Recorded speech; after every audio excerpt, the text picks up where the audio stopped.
اعوذ باللہ من الشیطان الرجیم، میں اللہ تعالیٰ کی پناہ میں آتا ہوں شیطان مردود سے۔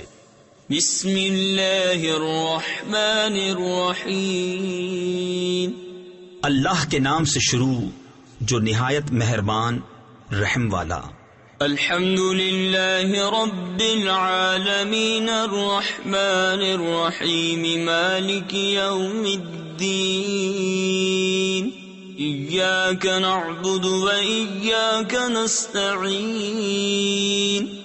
سب خوبیاں اللہ کو جو مالک سارے جہان والوں کا، بہت مہربان رحمت والا، روز جزا کا مالک، ہم تجھی کو پوجیں اور تجھی سے مدد چاہیں۔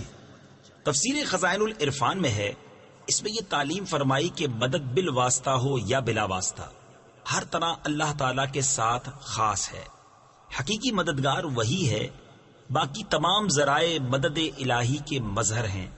اس سے یہ سمجھنا کہ اولیاء اور انبیاء سے مدد چاہنا شرک ہے، عقیدہ باطلہ ہے، کیونکہ مقربان حق کا مدد فرمانا اللہ عز و جل ہی کی مدد ہے، غیر سے مدد مانگنا نہیں۔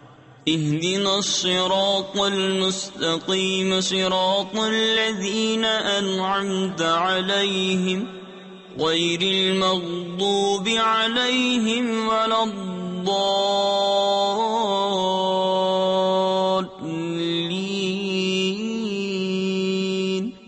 ہم کو سیدھا راستہ چلا، راستہ ان کا جن پر تو نے احسان کیا، نہ ان کا جن پر غضب ہوا اور نہ بہکے ہووں کا۔ صدق اللہ العظیم۔